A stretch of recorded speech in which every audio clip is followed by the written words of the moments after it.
Welcome to this explainer. Look, today we're jumping straight into a topic that honestly should make you feel a little bit uncomfortable, a sort of productive disquiet, if you will. Especially if you rely on the single paycheck, we are talking about the invisible psychological chains that hold incredibly smart, capable professionals back from building a Plan B income stream. If you've ever felt that itch to create real financial resilience, but you just keep stalling out, trust me, you are definitely not alone. So let's dive right in and figure out how to break free.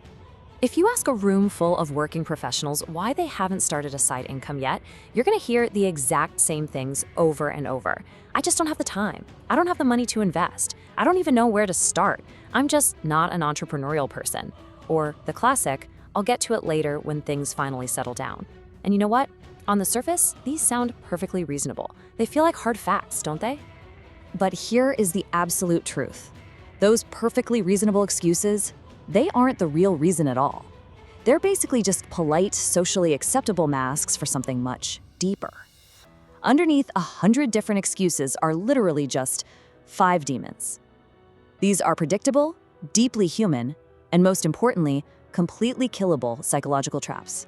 And today, we are going to dismantle every single one of them. So here is the game plan for our boss rush. We're going to systematically face down the demon of uncertainty, the demon of judgment, the trap of comfort, conquering delay, and finally, we'll take on the final boss, identity.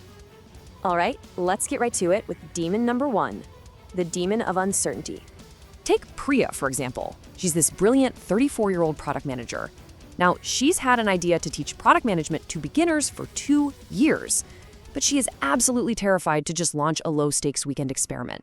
Why? Because she keeps asking, what if literally no one signs up? She is suffering from something called omission bias. This is the completely false belief that doing nothing is somehow less risky than doing something. We trick ourselves into thinking, hey, if I don't act, I'm safe. But inaction is actually a decision in itself. Choosing not to build a plan B guarantees that absolutely nothing changes. And honestly, in today's economy, guaranteeing you have zero backup plan, that is a massive, massive risk. We really need to flip this script.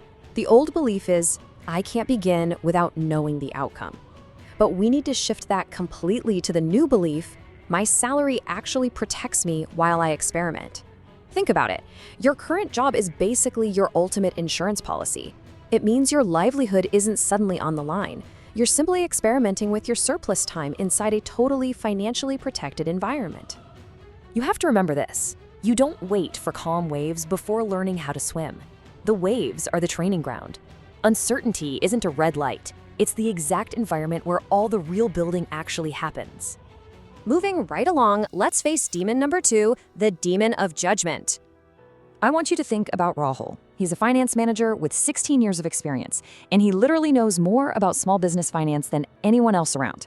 He bought a fancy mic, he wrote out all these scripts, but he never hit record. He was just terrified of looking foolish. What if people judge me? Well, Rahul was trapped by the spotlight effect. That's when you dramatically overestimate how much other people notice or care about your actions. We walk around feeling like everyone is watching our every single move. But let me reassure you right now, nobody is keeping a ledger of your attempts. Your colleagues, your relatives, they are completely consumed by their own daily anxieties. You are not the main character in their story. So this brings us to a really crucial reframe. The old belief tells us that public failure is some kind of permanent verdict on our self-worth. But the totally liberating truth, the new belief, is that failure is literally just feedback. Judgment is just noise. The people judging you, they're almost always the ones sitting up in the stands who have never actually built anything themselves. Only the players get to try. I absolutely love this quote. It hits the nail right on the head. A scientist doesn't call a failed experiment a failed career. They call it data and adjust the hypothesis. A failed course launch or putting up a video that only gets 10 views doesn't ruin your reputation. It just gives you the exact data you need to do it better the next time around. All right, let's tackle demon number 3. The trap of comfort. Consider Vikram. He's a 46-year-old operations manager. Great salary, loans fully paid off, and people were constantly asking him for his consulting advice. But he flat out refused to start a side business because, as he put it, things are comfortable. Well, 18 months later, his company was acquired and he was laid off. Vikram fell victim to normalcy bias. This is that dangerous tendency to underestimate the likelihood of disruption just because things have been normal for a really long time. It is so vital to understand this. Comfort is just a temporary feeling, guys. It is not a structural security guarantee. In today's rapidly changing job market, a safe 20-year career at one single company is pretty much obsolete. So again, we have to flip the script. The old belief assumes that being comfortable right now means you're safe later. That is a total trap. The new belief is that your stable, low-pressure life right now is actually the absolute best time to build. You've got a clear head, totally unclouded by the sheer panic and anxiety that comes with a sudden crisis. This lifeboat analogy really drives it home for me. A lifeboat feels completely unnecessary when the ship is sailing smoothly under beautiful blue skies. But if you wait until the ship is literally sinking, it is way too late to start building one. You have to build your safety net during the calm. And that brings us to demon number 4, conquering the delay demon. Meet Anjali. She's a senior marketing manager who actually has a whole notebook packed full of amazing ideas for a plan B. But she just keeps saying, well, my job is going great, I'm super busy right now, I'll get to it when things settle down. Anjali is caught in present bias. That's our systematic tendency to overvalue the present moment and trick ourselves into thinking our future self will somehow, magically, have way more time, energy, and clarity. But here's the secret. Things settling down is a total illusion. The absence of a loud, blaring alarm does not mean there's an absence of risk. Listen to this powerful reframe. We have to stop thinking, I'll start when I absolutely need to. You must adopt the new belief, right now, while I don't actually need to, is exactly the time to start.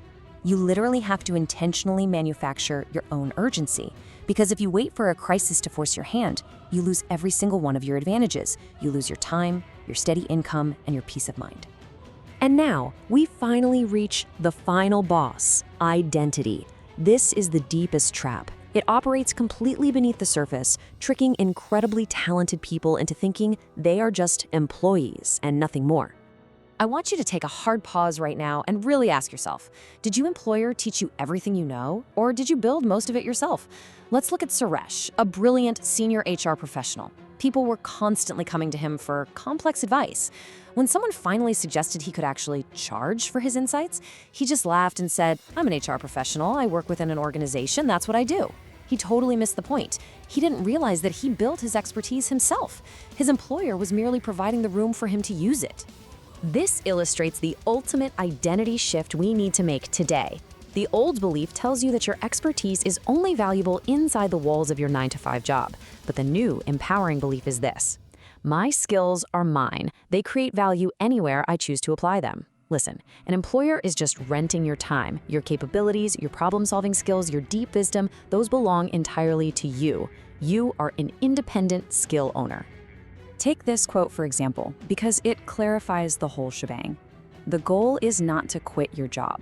The goal is to reduce your dependence on one source of income and to build options before life forces you to. This isn't about some reckless resignation or hating your 9-to-5, not at all.